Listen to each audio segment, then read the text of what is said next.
Thank you, all of you, for coming on a Tuesday evening. I'm sure you've had a long day, so I'll try to keep this light and not too theoretically jargony. But thank you to both Subir and Sunil for making this happen and for all the logistics behind the scenes. I'm really happy that I'm here at SOAS for this book talk. So this is my book, The Backstage of Democracy, India's Election Campaigns and the People Who Manage Them. Admittedly a long title, but then there's at least no mystery about what the book is about. The book is about election campaigns. This is a story about how election campaigns in India are changing, have changed. And the story of change is one that I think we can call as the professionalization of Indian politics. Now, this is a term that I'll have the chance to explain a bit more in a few minutes. But in the time I have here today, I want to do three things. Firstly, I want to give you a sense of what was the intellectual motivation behind this book. Now, I promise this will not be an excuse to go into my own autobiography. But I think trying to communicate why this research took place and what got me interested will help communicate why I think the analytical argument of the book is of importance. Second, I want to get into one of the core arguments of the book, which is that if you buy my argument that India is undergoing a process of professionalization, I want to ask, why did it undergo a process of professionalization? What I'm calling professionalization has been seen in other parts of the world, in Western Europe, North America, and I want to bring India into dialogue with these other countries. And I want to argue that India is not just simply one other empirical case in this larger story of professionalization of campaign professionals that rule the roost in different parts of the world, but India has something important and something new to contribute theoretically, right? So I want to put India in conversation with a much wider body of scholarship. And finally, I want to get into some of the other structures and other debates of the book by signposting the structure of what the chapters look like and giving you a flavor of how the book explains the manifestations of the backstage of democracy and the implications that it has for the future of democracy, both in India and elsewhere. So this will be a what, why, and how story. And let me begin with the first one. And to explain the intellectual motivation, maybe I'll begin with an anecdote. The anecdote is not recent. It's roughly a decade old, but it's about the time when I started this project and when I got interested in this zone of backroom professionals. So the story is from 2016, more precisely 2nd August 2016, when Sonia Gandhi, who was at that time the president of the Indian National Congress, had arrived in Varanasi for a roadshow. She had arrived in Varanasi to launch the Congress party's campaign for the then upcoming UP 2017 assembly elections. And this roadshow that she had come to on Prime Minister Modi's home turf was meant to be this grand opening launch of the Congress party's campaign for UP in August 2016. So she arrives in the early hours of the morning at Varanasi airport. There she's greeted by party workers with slogans, rose petals, party flags. Then as the roadshow moves through the streets of Varanasi, approximately 1,000 Congress party workers hop on their bikes and they sort of ride along with her as a show of strength. Here, as you can see, hundreds and thousands of people came out on the streets that day to greet her. Here she's sort of throwing rose petals at Ambedkar's statue, garlands, Kamlapati Tripathi, a Congress veteran statue, and you see the regular things that happen in any roadshow. Now you might look at this and you might ask, where is professionalization here, right? Roadshows like these are as old part of India's election campaigning as India's first general election campaign, so there's nothing obviously new happening here. But something strange and interesting does happen. Around noon, this is the visual that is greeting people who are following the rally. You have Sonia Gandhi sort of being hoisted up slightly awkwardly by her security detail, and she's emerging out of the side of her car from the side door, and she's waving at the crowds. Roughly an hour later, the visual changes. Now she has changed her car. She has her sari pallu on top of her head, and she's emerging more elegantly from a car from there where there's a more convenient sunroof where she can wave to crowds from. Now, what concerns me is that this decision did not emanate from her local party workers. This wasn't her own decision. This wasn't even a security decision by her security detail. Rather, this decision to change the visuals of the whole roadshow was taken by this man, Prashant Kishore, who would be quite familiar to some of you. Prashant Kishore had been brought on board by the Congress party for the 2017 UP elections to be their grand strategist. And that day on the roadshow, he was sitting miles away in a 5-star air-conditioned hotel, getting real-time updates from his team, who, as you can see, were identified by their black polo T-shirts and blue jeans, who were stationed on the rooftops across the cavalcade of Sonia Gandhi's roadshow, who were giving him live updates on how the thing was going. And it was his instructions to change the visual to make it seem more elegant and authentic. This anecdote goes into the heart of one of the things that interests me in the book about how the expertise on how to manage elections has slightly changed hands from party workers and party insiders to this floating mass of consultant, experts, data guys, and they are guys, so I use that term advisedly, and how they have become the new movers and shakers of India's elections. It's also worth saying that I got interested in this project circa 2014, which, as some of you might remember from these hyperbolic media headlines, was widely celebrated as India's first social media election, right? So back then I was a humble master's student trying to write a master's thesis, and I was trying to understand what really went into making 2014 India's first social media election. And I'll have more to say on this later.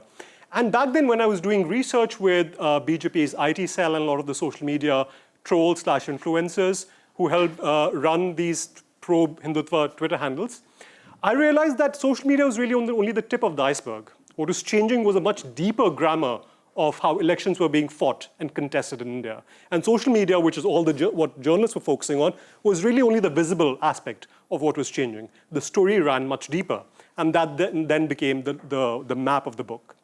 Let me give you another example of just how profoundly things have changed. This image comes from the 2022 Punjab Assembly elections, where after my PhD I did more fieldwork. And here you can see there's a wall mural which, with the slogan of Congress Party's slogan for the election, which said, Punjab di Chardi Kala, Congress Mange Sarvat da Bhala. That was Congress Party's slogan for the campaign. And again, wall murals are as old as India's democracy. But here what you see is, it wasn't the case that the Congress Party paid some local painters to go and paint this wall mural. The Congress Party had a political consulting firm. The consulting firm then got in touch with some local artists and handed them smartphones and said that, go paint these wall murals, and only after you've taken a picture with a geotagged location of where the wall mural is, that we'll pay you money for this. So even the most simple and rudimentary tasks have now been technicalized by slapping on data and technology on top of them. And then that allows you to map how deep did our campaign penetrate, how many flags, how much bunting was present in Punjab's villages down at the grassroots, and you can do all sorts of fancy analysis from the campaign war room, right? So this again gives you a sense of just how in very small everyday things are changing.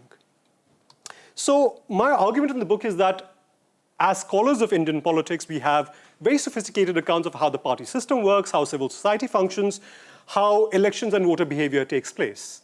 But I think one thing we have missed paying attention to is what I call the backstage of democracy. Where's the zone where politicians and their team of advisors, and these advisors have existed, the category of the advisor has existed since time immemorial, how these politicians and advisors meet behind the scenes to plan, deliberate, and strategize on how election campaigns should be fought. And if you focus on this backstage in the historical longue durée, you'll realize that the sociological character of the advisor has changed. Now we have spin doctors, political consultants, social media experts, social media influencers who are advising and becoming the prominent people advising politicians, and not your humble karyakarta who has been slogging at the grassroots for years and years. It is this change that concerns me, and it is this change that I call as the professionalization of Indian politics. How an industry of campaign professionals has sprung up overnight, and I think it's not too dramatic on my part to say that it has been as overnight. It has been that meteoric and sudden. Now, early on in this project, I sort of faced a problem, which is that I wanted to figure out how old was this trend of professionalization. It is certainly quite visible in the 2014 election, but one has to ask oneself that, is it the case that maybe political consultants were working in India's election even sooner than Prashant Kishore? And maybe they were around working in the shadows in the 1970s, but as scholars, we had simply missed it, right? That's a question that as social scientists, we must ask ourselves. And the difficulty of answering this question was twofold.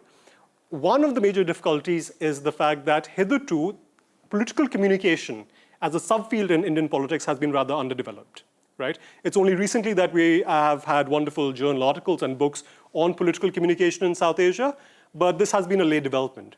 And secondly, hitherto there has been no substantive book that has looked at the historical longitudinal evolution of election campaigns in India, right?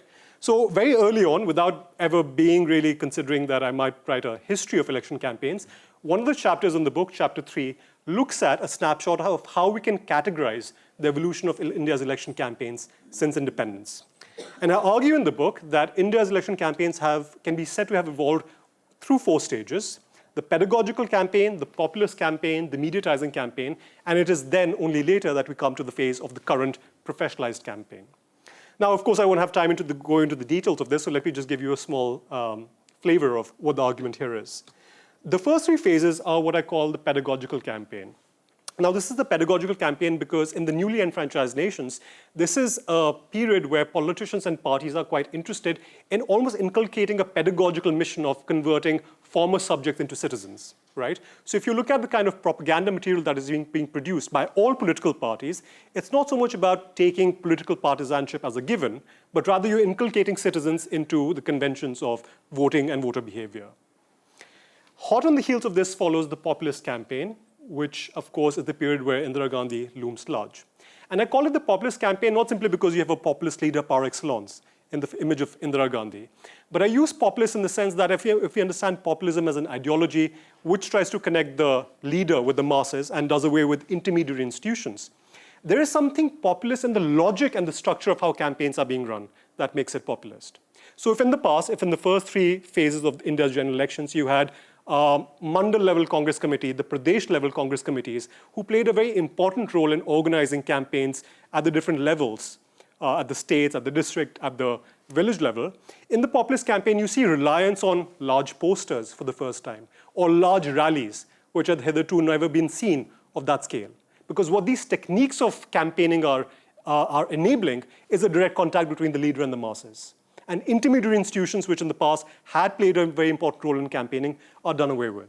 And this really comes to the fore in this wonderful volume called Grassroots of Democracy that was edited by A.M. Shah and his colleagues, and D.L. Sheth, which provides you ethnographic vignettes from the 67 campaign and the 71 campaign. And the dramatic change that takes place between these two campaigns really brings this populist nature of campaigning to the forefront. Then, of course, we have the mediatizing campaign, where all sorts of media, from the explosion of newspapers, which Roger Jeffrey has written so much about, to the BJP becoming the very first political party in India to launch its website in 1996. This phase where all forms of different mass media are suddenly exploding, where politics inculcates and imbibes a media logic in how things are being run. And it is only then that I argue that we enter a phase of professionalized politics, which of course has elements of media in it, which of course has elements of populism in it, but what makes it distinctive are the actors who work behind the scenes, which is not seen in any of the previous three phases. And hence it deserves to be seen as a new phase of campaigning. And you will notice in my dating of it, sorry, the years are not popping up here, but never mind. I date this rise of the professionalized campaigning not to 2014, but to 2009. So what this typology really enables me to do is two things. Firstly, it makes me figure out more precisely when did the trend of professionalization start, which I argue is 2009, not 2014, if one really looks at concretely when the industry starts expanding. But the second thing this sort of typology allows me to do is that I challenge one of the most persistent myths that has died very hard in the literature on political communication, which is the argument that professionalization is simply another word for modernization of politics. That what we call professionalization is simply politics catching up with the landscape of media technology becoming more modern, becoming more sophisticated. And this is simply newer techniques of campaigning, simply shifting older techniques of campaigning which existed in the past. Now, if you actually look at the data of this mix between old and new styles of campaigning, the data does not hold at all. What I argue in the book is that the rise of professionalized campaigning does not mean that older techniques of electioneering, such as public rallies, such as the roadshow anecdote that I started out with, are being completely overlooked. Those still remain important. But what's important is the new actors that do it and the new kind of expertise on the basis of which decisions are taken to organize these events. So let me illustrate this point through this table. In this table, you see some summary of statistics of the kind of campaigning that different prime ministers have organized over the years during general elections. So you see in 1952, Jawaharlal Nehru travels roughly 25,000 miles across the country, organizes approximately 300 mass meetings of different sizes as part of his tour program for the first general election campaign. Now, if the modernization perspective is true, it would hold that in an era of professionalization, in an era of digitized politics, politicians don't need to physically move around the country, which is often called retail politics in the literature on political communication. Rather, they can rely on more digitized forms of communication. That's the shift we would see. But by the time you come to the 2014 general election, you will see that actually Modi is traveling far more than Nehru ever did, or any prime minister did before him. He traveled roughly 186,000 miles and conducted more than 5,000 programs in different parts of the country. It was also a campaign that was much longer. If you look at the first ever campaign event that he did for 2014 and the last ever, it's a period of 8 months, right? So one of the persistent myths about this is simply a story of modernization, this is simply a story of digitization of politics, becomes a bit too simplistic to hold. There's something more that's going on here. Which then brings me to the second part of what I want to talk about today. Why did any of this happen? Now, as I've said, what I'm calling professionalization is certainly not unique to India. It's been seen in North America and Western Europe. So my attempt here is in no way to reinvent the wheel if I'm going to offer you a causal story about why professionalization happens. In the existing literature, which has emerged from advanced industrial democracies, there are certain variables which have been identified which explain professionalization. In my book, I call these demand-side variables because effectively they try to explain professionalization by answering who is demanding the services of campaign professionals and why are they demanding the services of campaign professionals. They believe that if you answer the question of demand, you can explain why professionalization is happening. Now, the number of demand variables are quite big, but these are the most prominent ones. And let me only pick at two of them, technological change and weak political parties. And what I will put to you is that demand-side variables help provide a piece of the puzzle of why India professionalized, but they don't provide you with the full answer. Let's take technological change. The argument runs that as technology, particularly media technology, has become more and more complex, more complicated, your humble karyakarta will not help you run hashtag wars on what was once called Twitter or X, right? You need to bring in consultants who speak the language of technology. Now, on the face of it, this seems like a plausible argument about why you would need campaign professionals, but I would argue that it's very easy to overestimate just the scale of campaign professionals by the digital technology argument. So let me ask you this. In the 2014 general elections, which was called India's first social media election, what percentage of India's population was on Facebook? Just shout out answers at me. How many people, what percentage of the Indian voter base had a Facebook account? 8. 8. 25. 25. 27? Sorry, that's similar to you. But So here's correct, 8. But forget Facebook. I mean, the real battles in 2014 were happening on what was then called Twitter, what is now called X. How many people had a Twitter account? In 2014. In 2014, India's first social media election. Less than approximately 1 or 2%. 1 or 2. Anyone more optimistic than that?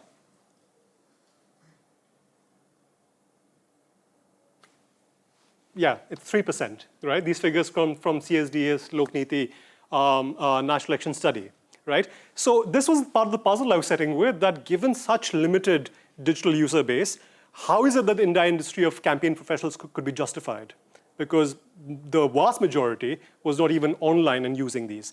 I mean, I will make clear that I'm not making the argument that digital media did not have a knock-on effect, because there's a multiplier effect, online conversations spill over in the offline world, but that's a different argument to make about the size of campaign professionals, which can't be justified by the really measly numbers that were on social media, clued into social media use in 2014, all right? So technological change has some role to play, but I think it's really not driving professionalization as the primary variable. Let's look at the other variable, weakness in political parties. Here again, the argument tends to be that at one point of time, political parties were these well-oiled machineries that could run and effectively organize all aspects of a campaign within themselves. But as parties have progressively weakened in India and other parts of the world, you of course need external consultants who help plug in the gaps. Now, again, on the face of it, we know weakness in organizational structure is something that plagues India's political parties. But the problem with this being a good demand-side variable in India's case is that there's a problem of timing. Actually, leaving timing aside, let me just make the point that simply at a level of correlation, there is no correlation, forget causation, about the strength of a political party and its proclivity to hire a political consultant, right? In 2014, BJP was perhaps the most well-oiled, well-organized political party, which had all the Swayamsevaks from the Sangh Parivar at its disposal, yet it needed somehow, for some reason, to bring in Prashant Kishore, right? So simply at a level of correlation, strength of the party organization does not in some way go along with proclivity to hire campaign professionals. But there's a deeper problem, which is the problem of timing. which is that the problem of weakness in political parties in India is not recent in any way. We know that as early as the 1970s, when Indira Gandhi splits the Congress party and makes politics a bit more presidential in its tone and tenor, political parties in India have been in decline since the 1970s. So there's almost a period of 30 years when parties start declining, but political consultants emerge. So there was nothing inevitable in political consultants emerging as a solution to weakness in political parties. Something else was clearly happening in the 90s and the 2000s that paved the way for the rise of campaign professionals. So this is a long way of saying that demand-side variables are important. I'm not dismissing them, but they clearly need to be supplemented by something else. And that something else is the supply side, which has been completely rejected in the scholarship on campaign professionalization. The supply side variable is effectively asking you that what is motivating people to become campaign professionals. So if demand side variables ask who is demanding the services of campaign professionals, the supply side question forces us to ask who enters this industry, and why do they do it in the first place? And if you really answer and take seriously the supply side variable as a causal variable in explaining the story of professionalization, the book argues that it is the political culture of India's middle class, the new middle class that comes up after the liberalization reforms that helps explain professionalization. I argue that in the post-liberalization phase, when this new middle class emerges, they belong to a political culture that is extremely distrustful of the conventional channels of party politics, that does not believe in joining a political party, in committing yourself in a partisan manner to a single party. Rather, what it's looking at is a more different norm of engagement with party politics, one where your ability to contribute to a party is not to do narebazi or to be involved in agitational politics like your traditional party worker, but rather to leverage your skills in data and technology and hence help out parties make decisions in the top echelons of party politics. And I'm going to flesh this out a bit more in a second, but this then becomes one of the core arguments of the book, where I argue that this is the deeper causal story of why professionalization happens and why it's the 2000s, particularly as a decade, when this takes place. Because what's waiting to happen is that you need a political culture of the middle class that sees this as a valuable way of engaging in politics. Right, then the question then is, given the story of why and when it happens, how does it manifest in everyday party politics? In the book, I find it useful to distinguish this overarching phenomenon of professionalization into two parts, what I call internal professionalization and external professionalization. Internal professionalization is the domain of party employees. It's the fact that parties within themselves have started creating cells and departments, IT cell, data analytics wing, research cell, which has now become ubiquitous in all political parties. And that is the story of internal professionalization, because that is about how parties internally transform themselves and they create enclaves within the regular structures for these professionals. And then there is the story of external professionalization, which is the world of Prashant Kishore, the world of political consultants, who are not tied to a single party, but rather they float around. They change their affiliation from one party to another depending on what election is going on. So when it comes to internal professionalizations, one of the most theoretically profound insights has come from a scholar called Angelo Paine-Bianco, who argues that in an era of professionalization, all parties converge towards a ideal type that he calls the electoral professional party, which is an ideal type in which the locus of power rests not with the general secretary, as it did, let's say, in the Duvergian mass party, but rather it lies with what he calls party employees, people who speak the language of data and technology and those sort of expertise. To flesh this out how this plans out in India's case, I picked two case studies, the Indian National Congress and the BJP. And I have to say this was perhaps the most enjoyable part of my research, because I got to delve into party documents, old propaganda material that the Congress and the BJP have produced since the inception to understand how that changes and how that evolved. So let me just give you a flavor of that for a second. Can someone guess which year are these two campaign posters from? There's a hint there if you can read Hindi. But if someone can guess which year these campaign posters are from. 80s. It's in the 80s, yeah? So it's 84, the 1984 general election campaign, which Congress fights after Indira Gandhi has been assassinated. Hence the references to, the apocalyptic references to, will the country's border finally move to your doorstep? This is also that infamous poster that has that line, that should you be scared of riding in a taxi which is driven by someone from another state, which is simply a dog whistle for Sikhs at that time, right? the reason I focus so much on these posters is that this is the first time in the history of post-independence India that a political party had hired the services of an advertising firm to design its campaign posters. You can't quite make it out, but it says right here the name of the firm, Rediffusion Private Limited, which, if you're a 90s kid like me, you would remember the website Rediff. So Rediffusion was the precursor of that. And this is the first time in the history of post-independence India that on a huge scale, on a budget of crores, that a political party really hands over the preparation of all its propaganda material at a scale unprecedented to a private firm. And this then constitutes one of the early prehistories of how the Congress launches the rise and the movement towards professionalization. I want to show you another example. This is again from the 1984 general election campaign. And here you see a comparison between the tiny, measly advertisement that the BJP could afford in the pages of Navbharat Times, on the same issue of Navbharat Times, and the size of the advertisement that the Congress party could. And this immediately tells you on the vast gulf that separated the two parties in terms of political finance, the effort that they were thinking and devoting to political marketing, and the expertise that they could marshal at that time, and how the wheels have turned, right?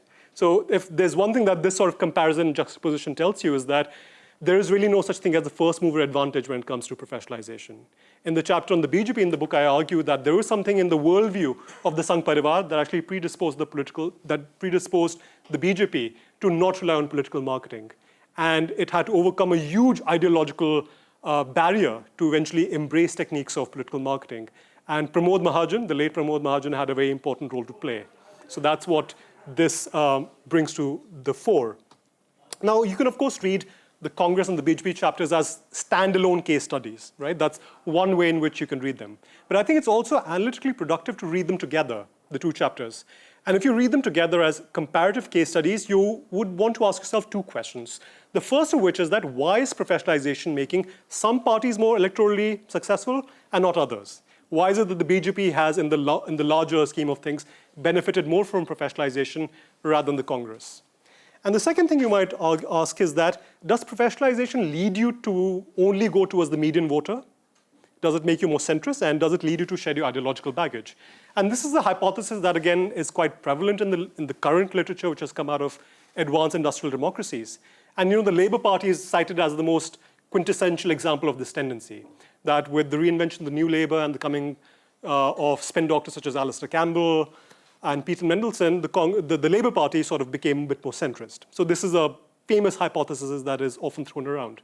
But what we see in the case of the BJP is that has not happened. The BJP has embraced and perfected techniques of professionalization without making itself any less committed to the Hindu nationalist ideology, right? So why do both of these things happen? Now, of course, these are big questions, and the devil is in the detail.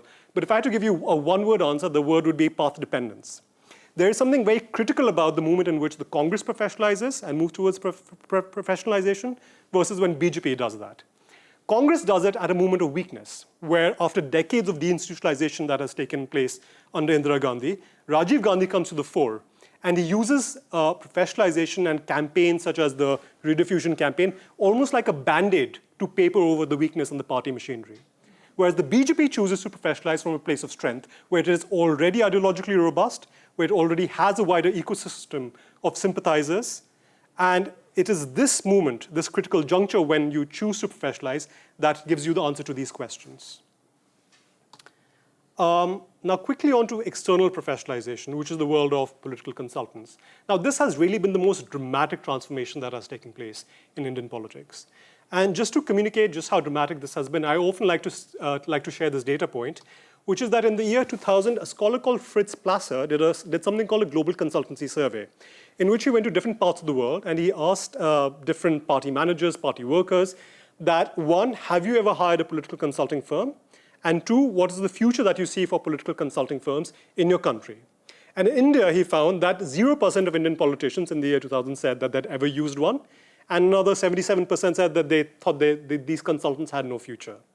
But lo and behold, we know that roughly a decade later, this had become a multi-million-dollar industry.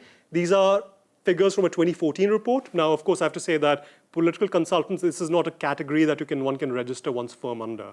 Most political consulting firms actually get registered as charity, which is another scandal we can talk about another day. But what that effectively means is that you don't have good estimates on just how big this industry is. These are figures that come from a 2014 report, and a decade later, we can easily multiply these by 3, if not larger. So it's really a staggering industry that we're speaking of. To do this, to explain why India had this meteoric rise, where in the year 2000s, where there was, the future of consulting seemed slim pickings, but then it does emerge, I do 2 things. Firstly, I draw upon interviews that I've consulted, not just with Prashant Kishore, but firms that actually predate Prashant Kishore. The first consulting firm actually emerged around the year 2005 in India. But also more crucially, because Prashant Kishore is such a critical case study in this book, I look at the team that Kishore had assembled for Prime Minister Modi's campaign in 2014, which some of you might remember was called Citizens for Accountable Governance, CAG. And again, the acronym there is doing a lot of heavy lifting, and we can open that up during the Q&A if needed. So just a quick question.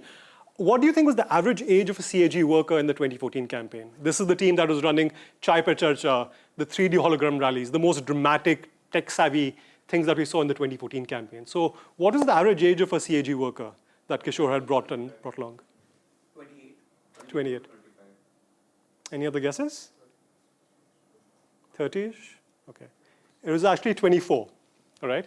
And if you work backwards from if they were 24 years old in 2014, that means they were born circa 1990, 1991, right? Exactly the sociological demographic group that I'm calling the new middle class. And it's their political culture that then helps explain it. And then when you draw upon semi-structured interviews and ask them that, why would you rather join CAG under Kishore's leadership rather than directly join the BJP? The answer comes to the fore very clearly. They believe that Indian politics is dirty, corrupt, too beholden to money, caste power. This is notwithstanding that they themselves are upper caste, and there's another story of caste power to be told. But they basically articulate in interviews that we believe that the conventional channels of party politics in India are broken. You need to be a lower caste, muscular leader who can marshal loads of wealth, and they feel that given the backgrounds that they come from, these sort of upwardly mobile urban citizens, English speaking, they feel that the hustle and bustle of Indian politics does not have a space for them. So what they can do, however, is leverage their skills in data and tech and create this new niche for themselves where politicians can take them seriously. Right? So this then again becomes the supply side variable that I was alluding to earlier.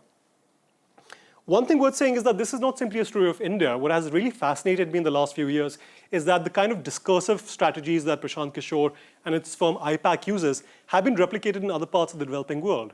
So if you look at a consortium such as APC Africa, which is Association of Political Consultants in Africa, or a similar organization in East Asia, if you go on their websites, they too draw the same logic, that what we're actually doing in becoming political consultants is that we're cleaning up politics. It's not simply that we're in this for money, but we're actually introducing more ideas of efficiency, order, and discipline by doing the work that we do. Earlier, politics was done on someone's random hunch, on anecdotal evidence, but we run a poll, and we tell you the real answer on the basis of accurate statistical sampling. And this is then making politics more ordered and more efficient. And this then is a net good. So it's almost as if they turn the domain of political consulting as a social enterprise that is cleaning up the country. One of the final things that I'll say before I conclude is that a lot of the focus tends to be on figures such as Prashant Kishore, who are these top-level bosses who take elite decisions. But in the book, the analytical move that I make is to actually change the focus from the top-tier political consultants to what I call the middle-level employees. The average Joes who work on the ground, who do the day-to-day management of campaigns when a political consulting firm is hired by a political party. And it is looking at their labor, their everyday labor, that I think gives you a better handle to understand what exactly do these consultants change and do not change, and the kind of division of labor that then emerges between consultants on the one hand and party workers on the other. Now, I'm mindful of the time, so I will use the last 5 minutes to perhaps... 10? Okay. That's fine. One final point before I move to the conclusion is that another debate that I get into in the penultimate chapter of the book is that are consultants displacing party workers, right? Is this simply a story of clean transition? And within the literature, there is a big debate between seeing them as adversaries or seeing them as allies. When I went to the field, I actually was hearing a lot of news reports at that time that there was a stiff competition between, let's say, Congress party workers and Prashant Kishore's team when they were working in the 2017 UP Assembly elections. But actually what you really find when you dig deeper is that the evidence would suggest far greater evidence on the camp of allies rather than adversaries. which is not to say that there's no friction between the two, but what we're moving towards is the more division of labor, where each party recognizes that you need the other in its help. So what do you think are the big, what would be the larger big picture takeaways that I would want this book to be about? The first, as I've argued, is about studying the backstage as a zone in and of itself. Sure, professionalization is one story that we can tell about the backstage, but I think more generally we need to focus on this hidden arena of politics, that which is not visible, that which we do not read every day in our daily newspapers, more seriously. And of course, there are methodological challenges in studying an arena that is so secretive, so I'm happy to answer questions on that in the Q&A. The second, which again I've tried to allude to, is that this is not simply a story of third world exceptionalism. I'm not arguing that India is some outlier in the story of campaign professionalization that stands apart from other parts of the world. But rather what we see is that this is a pattern of changing political communication across the global south. When you look at the way, let's say, in Turkey, social media has been weaponized, or the way, let's say, Duterte has tried to do that in the Philippines, we see common patterns. And India needs to be seen as a story that's part of a larger pattern that, of course, has contextual specificities, but of course, there are larger patterns worth talking about here. Finally, there is also the story about intra-party organizational change, that as scholars of politics, when we go and who we choose to interview, has, I think, fundamentally changed. If in the past party workers and elite interviews were the main respondents that we try to understand and get access to understand how a certain political decision took place, I think now equally political consultants should be as much part of our interlocutors who we do fieldwork and research with. If you look at the sociological category that I focus on, the new middle class, historically we have seen that the literature suggested that this sociological group had a retreat from politics, that they suddenly were more interested in the private sector for the accumulation of wealth or leaving India altogether. But what my book really attunes us to is that there is a new mode of engagement, one that is not a net positive by all means, that I'm not normatively supporting, but there is a new form of engagement that has opened up for the socio-demographic group, which is the campaign professionalization industry. And this then, I think, needs to be taken seriously, because for this group, this will be the main avenue of engagement in the years to come.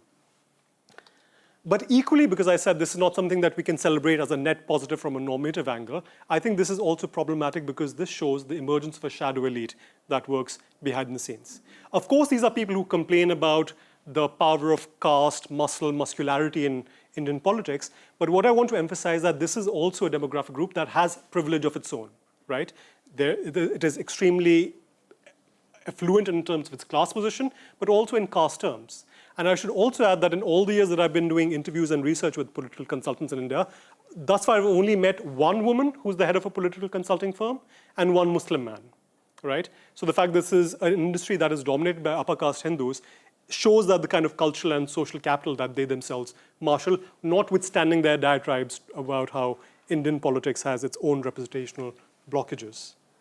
And the final point is, I think in the world where we're focusing increasingly on disinformation and post-truth politics, I think my book makes an addition to those conversations, not by looking at disinformation from its consumption side, although that is important, but really looking at who are the producers of disinformation and how they end up justifying these tactics in their own worldviews. So I'll stop there, and I'll look forward to your questions.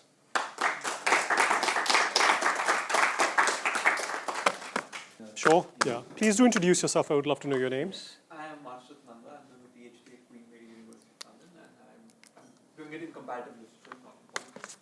Thank you for this excellent talk. I really was very fascinated by the material and really enjoyed the talk. One of the things that I'm interested is in the category of the consultant.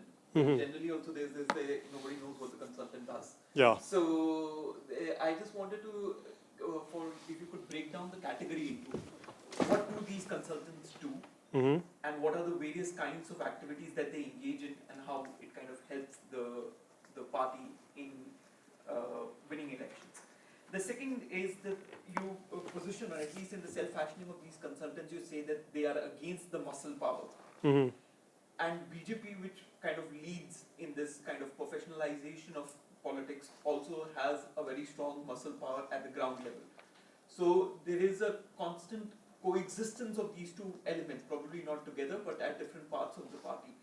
And do you see that, while rhetorically they might say this, there as party workers and consultants become allies, what do you call the muscle power and the consultants are allies in some sense. Sure. Yes, please, first and then we'll come back to you in the next round. Thank you so much for the talk. It was amazing. Like Archit, I'm also a literature student, so partly this comes across very mature. I'm a final year PhD in English currently. My question is mainly about this idea of professionalization and more global actors that are also part of this professionalization process. So I'm specifically thinking of the stiff between, let's say, the BJP and cryptonomics that happened. So there is this idea of global enterprises, especially social media, that comes into play when we're talking about these bigger professionalization pictures. How are these professional consultants, if you may, navigating these bigger, possibly more powerful global actors while navigating Indian politics?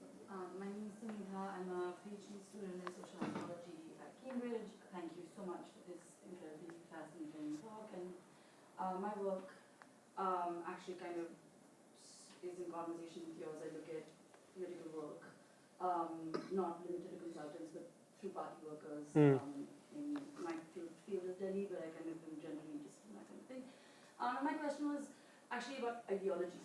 You know, what does this kind of professionalization do to kind of the ways in which people contend with ideological affiliations or lack thereof? And how does one think about party ideology in this context? Sure.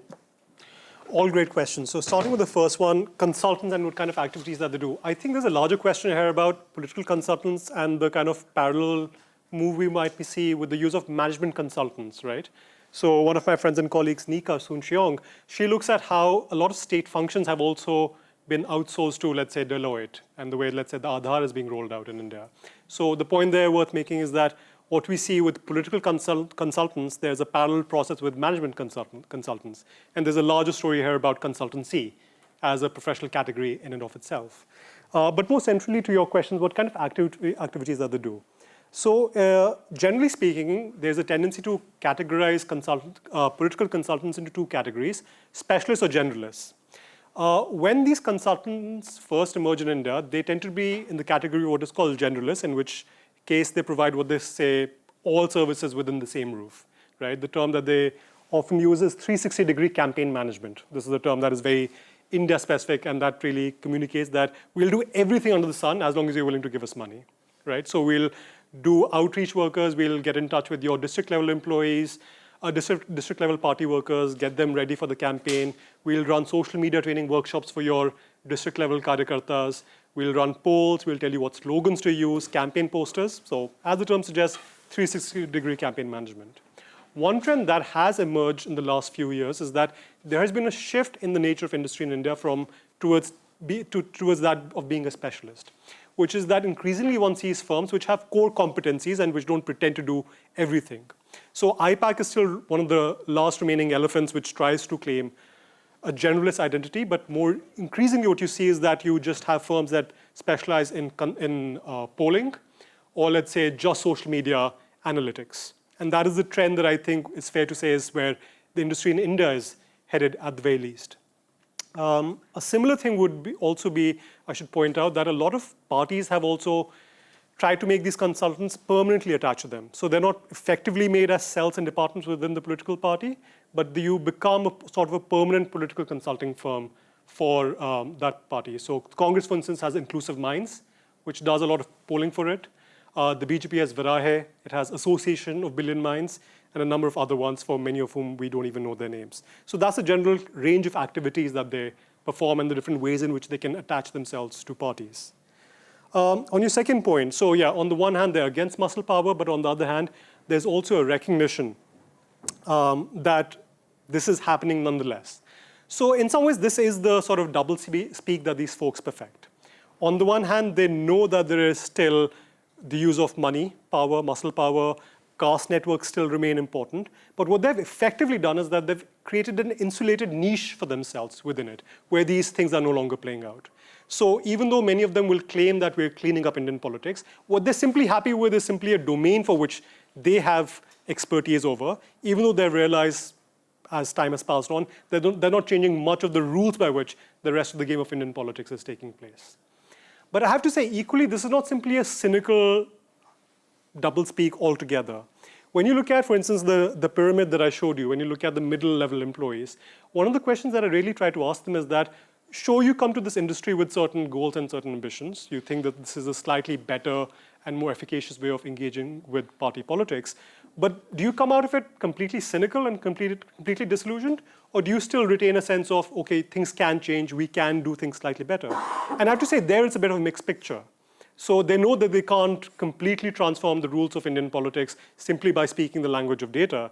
But they do feel that at the level of the margin, they do come back with a certain degree of appreciation for how things are done. And a lot of the initial skepticism actually gets diluted somewhat. So that sort of answers your question, but there's a lot more I can say on that. On the second question, global actors. So I'm guessing you meant global actors more in the sense of social media platforms and not the Cambridge Analyticas of the world. Both a little bit, but yes, please be social media. Right. So the social media actors, I have to say, I mean, I have had limited first-hand experience of people who might have had experience of engaging with that. What is slightly more problematic is that if you look at the public policy representatives for any of the major tech platforms, they've shown a clear pro-BJP bias, right? And this is not some radical claim that I'm making.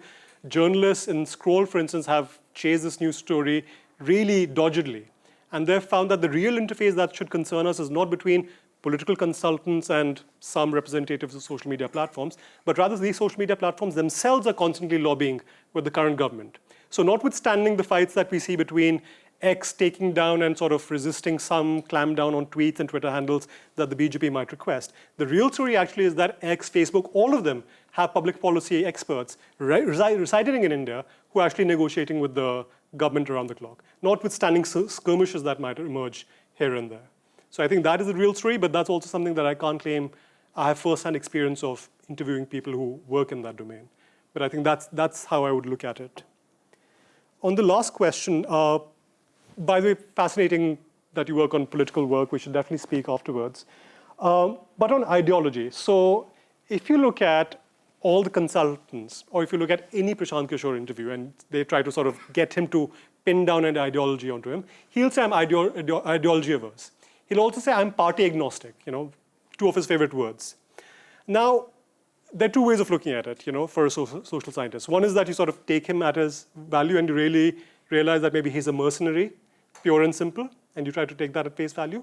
The other, I think, is to read it against the grain and to say that this move to completely shun ideology itself reveals that the status quo works for you. And the status quo prevailing ideology is one where you have a strongman, authoritarian figure, where there's a language of expediency rather than one of social justice, notwithstanding what he's trying to experiment with Jan Suraj. So if you really look at, if you distill behind their own self-fashioning, I think the kind of ideology that they do have some sort of commitment to is one where there is a cult of the strong leader that will bring growth, development, and all of that. And one that is not really bogged down with any other consideration. That's the very minimalist ideology that they seem to subscribe to. Okay, second round of questions. There was one in the back over there. I'm going to raise my hand as the fifth Sure. questioner. And, sorry, did you not have a question? No, I think I can have one. We can come back to you if you like. So I was just curious oh, by the way, hi, I'm Faria. I'm a postdoc at the Department of Law. We also work on Indian politics in the project that we are working on, but mostly to do with authoritarian legality and politics in India. I was just curious as to, because you kept referring to Prashant Kishore, Yeah. like who all did you interview? Was it only people who are engaged in predicting outcomes for general elections, or was there a difference in state level elections and municipal elections, etc.? I don't know. So Sure. yeah. Okay, my question, basically two questions, if you can indulge me. One, 2009 is also kind of critical for a number of other reasons. The American firm comes in, APCO, they were already involved in consulting on Gujarat Investment Summit, Vibrant Gujarat, and then you also see a complete rebranding of Modi, including how he looked, etc., and clothing and so on. So you have that. And then, so in other words, international political consultants, and especially image consultants. The second question I had was with relation to camera work.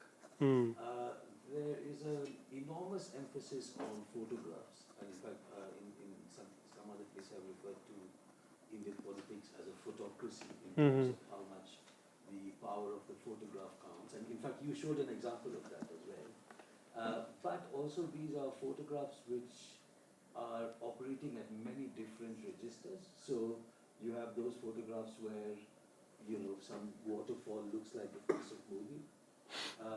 And then you also have or trees that look like Modi on the map of India, etc.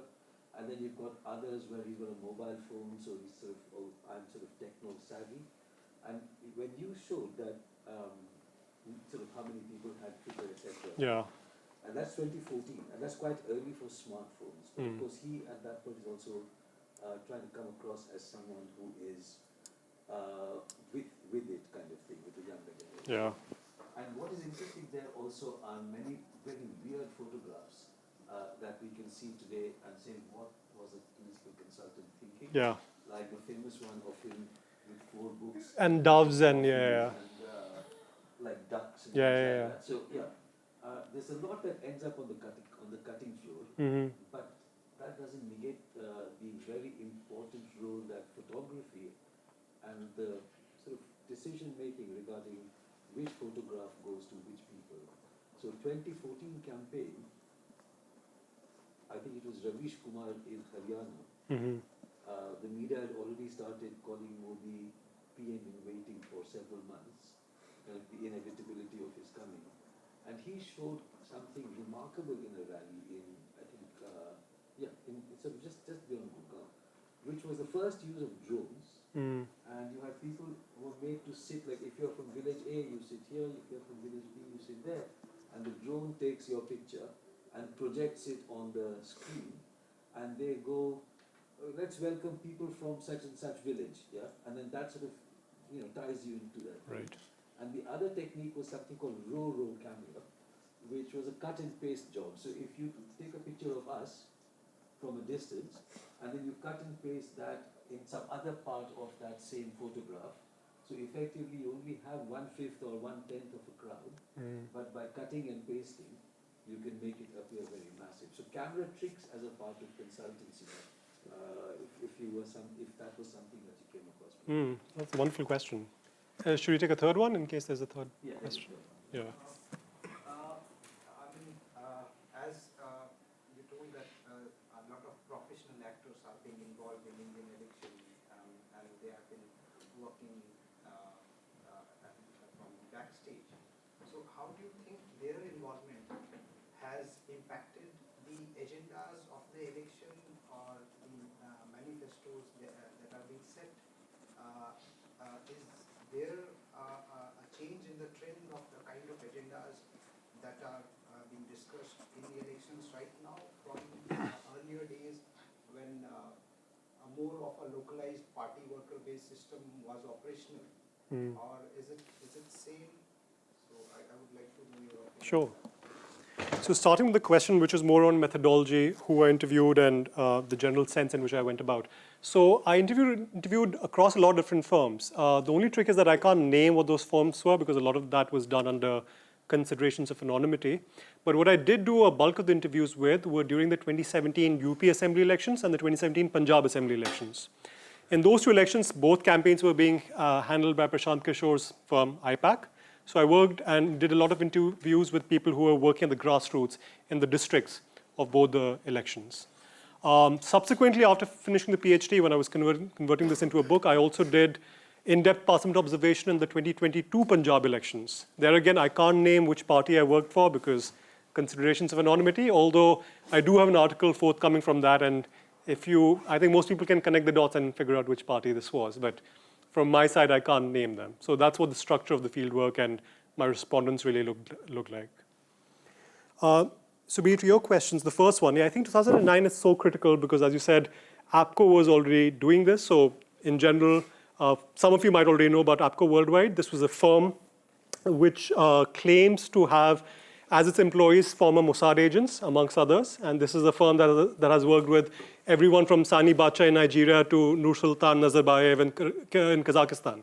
So it specializes, in its own words, in PR management to the most controversial characters across the world. And when Prime Minister Modi was still Chief Minister Modi, this firm was hired to handle the Vibrant Gujarat Summit, which is this biannual investment summit that would take place in Gujarat, right? So this was not, I must clarify, and we live in litigious times, so I shall clarify, APCO was not hired to manage a campaign, but it was hired to promote Gujarat as an investment-friendly destination.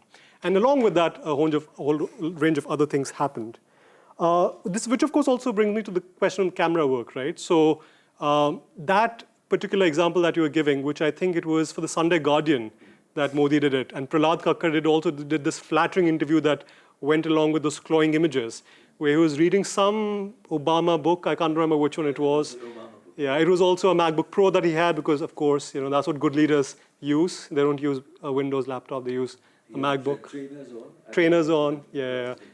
He was meditating also in one of the pictures. So that was the kind of reinvention that took place, right? So if he was the Hindu Hriday Samrat of an earlier generation, he was being transformed and being made ready to be the poster boy of development. And it was through these really banal camera work that this really came to the fore. The other two examples, of course, I hadn't looked at that much, but what it did remind me of is also the use of Modi masks, which again, I have to say, when I first came across those images, they looked frightening because the eyes have been hollowed out, and it just looks scary at some level, but that also just perhaps goes to show just what the heteroglossy of these images can be, how different people can look at them and take different messages. So clearly my reception to it was not clearly representative of how different people might have consumed it. But there was so much of that was happening. And really the examples are endless. But quickly on 2009, another example that I go into in the book is that, again, one of the major consulting decisions, one of the major uses of political consultants comes way before 2014. Because in 2009, Naveen Patnaik, because at that time Odisha is going to the polls, the General Assembly the general election is happening simultaneously with the Odisha State Assembly elections. And at that time, Naveen Patnaik hires the services of a campaign firm called Viplav and a man called Pallav Pandey, who, as some of you might remember, at that time, BJD and BJP used to be in a seat-sharing alliance in Odisha. But in that election, that was broken up because on the basis of the advice given by this political consultant, Naveen Patnaik was told to go solo. And that effectively did handsomely reward him. So it was actually state-level parties, such as the BJD, that were using consultants far before Modi and BJP really made them popular and made them far more visible. And finally, on the last question on have they really impacted the agenda of elections and what is the change in trend? So I'll give you one example. I'll give you a short answer and then I'll sort of flesh it out. The short answer is this sort of goes back to the earlier point that I was making, that why is it that BJP and Congress have used professionalization in different ways and to different ends. And there again, I would argue there's something about the path dependence and the movement in which they professionalize. The trend that I keep seeing, whether it's the 80s or whether it's now, is that the Congress brings these professionals on board, and often these professionals will give them good insight. But because there's no organizational memory currently in the Congress, because it's not an organizationally robust entity, often the campaign ends and the policies and agendas and the manifestos that they had prepared completely gets forgotten. So in 2017, when Prashant Kishore is brought on board to help out with UP, for the Congress in UP, they come up with the slogan, which is Karza Maaf, Bijli Bill Half. There's a third line as well. Karza Maaf, Bijli Bill Half. It's something to do with MSP, which I'm forgetting now. And this is great, right? And in 2019, when they're working with another consulting firm, they come up with Nyay, which is this income support program. All of them might be great programs worth supporting. But one thing which is striking in the Congress's case is that when the election gets over and they lose, they completely abandon that policy altogether, right? So one hardly gets to hear about Nyay in a more coherent and systematic manner. Whereas in the BJP, although they bring these consultants on board and they might give them some advice that the poll is showing that this is the way the wind is blowing, this is the kind of slogan you should take, there is a consistency because of the organizational memory that the BJP has. In which case, it's not so much a question of whether some parties tend to use and advocate different policies simply because the consultant is advising them. What is distinctive about different parties and how they use consultants is that one tends to abandon them as soon as the election gets over, the other sort of runs with it for far longer. And this, again, for me, is explained by the fact that the organizational strength that backs how professionals are used differs across the two parties. So that's how I would look at it. I don't see a massive difference in whether different agendas are being pushed with the entry of these professionals. I think those have remained fairly consistent. What does change is whether parties stick by the promises that they really make in their manifestos and during elections. Whether those slogans are sort of smoke in the air and they disappear, whether they're flash in the pan, or whether they become enduring features of the party's identity. Any further questions? Oh, I remember it was Samarthan Mulya ka karo hisab. That was the rhyming bit towards the end. So can I just, since Sure. people are collecting their thoughts, on this sort of holding state power makes it, let me put this as a hypothesis, makes it easier to become professional in the following way. Number one, you don't just become professionalized in terms of the time of the election, but in the run-up to, and in fact, the interval between elections. So, right after Fadnavis becomes chief minister, they get a consultancy to do deep surveys on demographics of people living in lower income groups in Mumbai, and have a kind of full database on who wanted what kind of benefits and who got. Right after their victory in Odisha, they basically either got Deloitte or was it PricewaterhouseCoopers to also do a full breakdown of the electorate. So that is why it is very important for them to win it. But once they have won it, to then map out the electorate very professionally. Yeah. Because a lot of this also requires a degree of collusion from local bureaucrats and things like that, who also sometimes go on deputation to consulting firms and things like that. Yeah. So at one level, as I think you hinted at that as well, that consultancy firms are now so deeply enmeshed in everyday governance.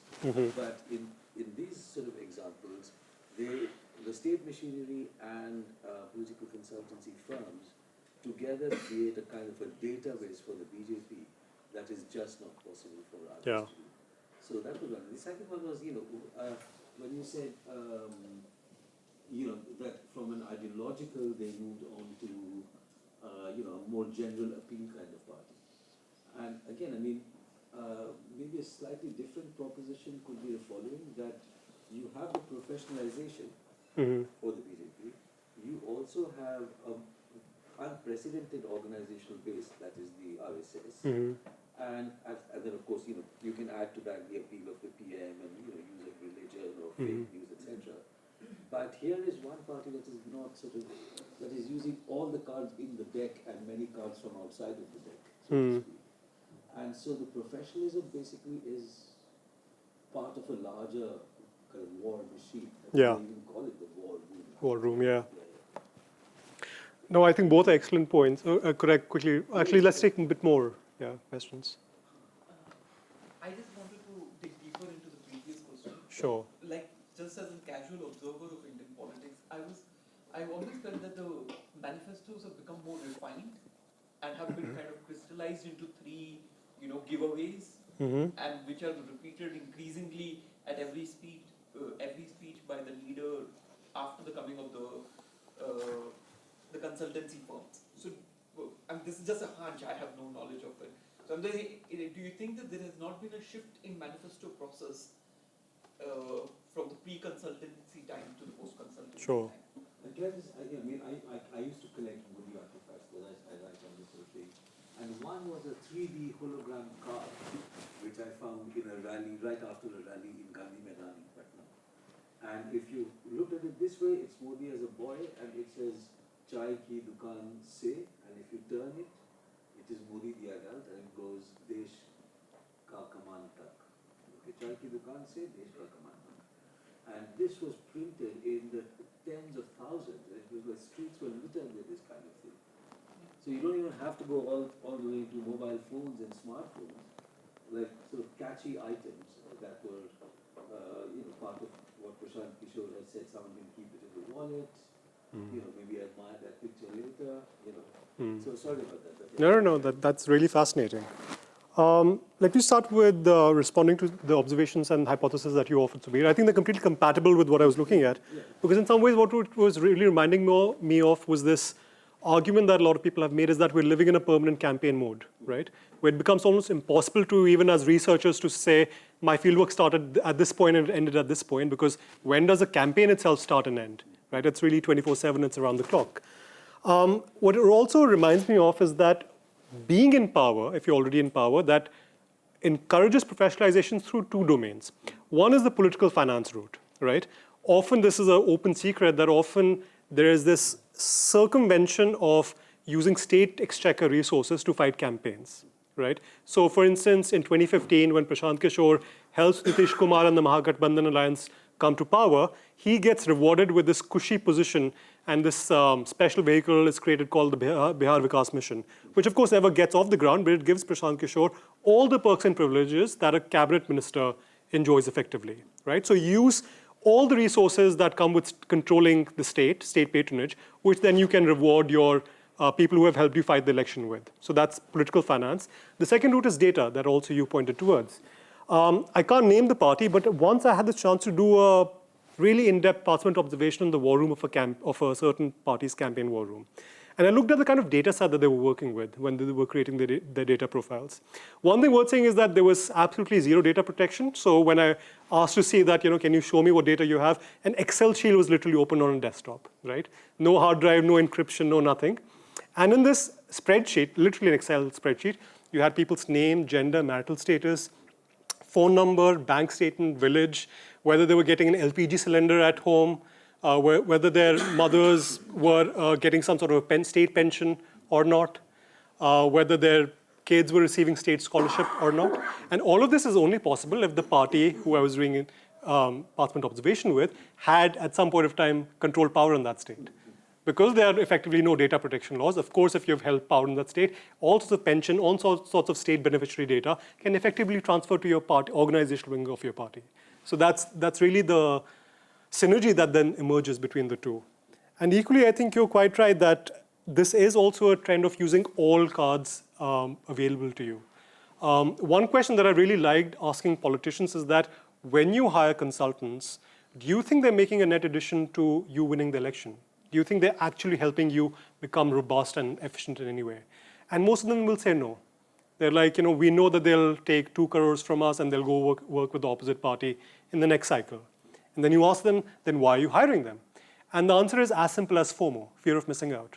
You see the opposition party doing it. So because these politicians have such deep pockets and they're effectively throwing what is loose change in the larger sums of wealth that they sit on, you would rather do it rather than fear missing out on some magic secret that these consultants might offer you. Yeah? So once the genie's out of the bottle, there's a self-fulfilling mechanism in which the industry reproduces itself. And I think this again speaks to the point that you were saying. You're not doing it because you effectively believe in it, but you will marshal every resource and every bit of personal power that you can manage to win that election. Back to your point that isn't it manifestos have become more polished? But my argument is that if you look at the content of the manifestos, I would struggle to see whether that has changed too much in 2 ways. One of which is that there is a tendency that parties are increasingly appealing to the centrist voter, which I just don't think in the Indian case it plays itself out.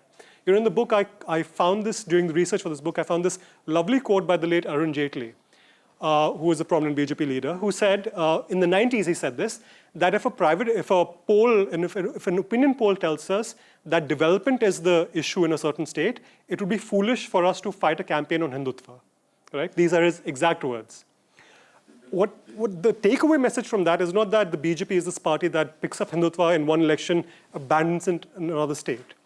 What I think studying the Backstage allows us to do is how it simultaneously does the both thing, but it conceals one with the other. How it can produce a manifesto which is talking about development, roads and skyscrapers and all of that. But simultaneously, the backstage of democracy tells us how campaigns are run, which is also pushing a different ideological agenda at the very same time. So I think manifestos, I do agree, they look glossier. The people who produce them is quite different. In the 2019, for instance, Rajiv Goda, who runs the research department in the Congress Party, did all of these consulting exercises across the country, and the kind of manifesto that the Congress produced was quite interesting in different ways. But again, for me, that's only the tip of the iceberg, because that's the visible manifestation of how campaigns are being run. What really interests me is the hidden one, for which you will not find a Congress Party logo on that bit of the campaign, which becomes the ideological common sense, which is the WhatsApp messages that we receive, which also emerge from this domain of the backstage. That would be how I look at it. Actually, I mean, on that issue, the 2019 thing, I was chatting with some of the people in the data unit of the Congress. Praveen, yeah.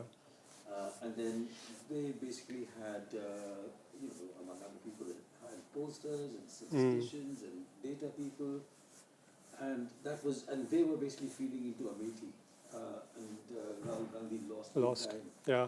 And so I was asking him, with all the stuff that you did, why did you lose? And his answer was that because the chaps in Amethi said, this is bakwas, who wants to listen to all of this data stuff? We have the whole thing under control.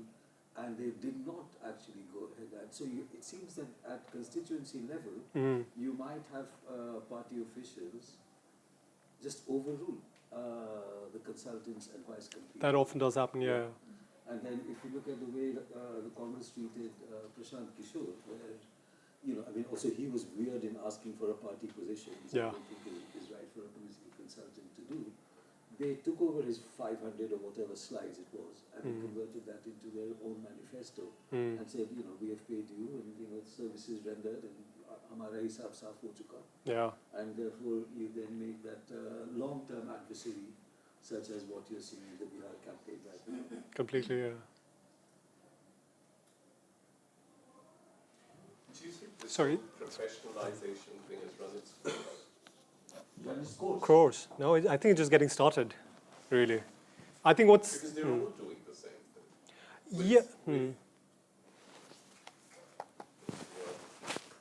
With unpredictably and occasionally diminishing returns.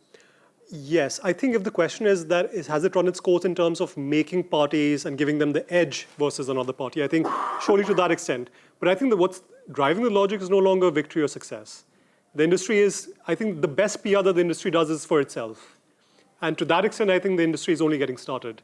And it will reproduce itself completely untethered to whether or not it actually does anything, any sort of value addition to the parties that hire them. Oh, sorry, there was one question at the back I won't take. Do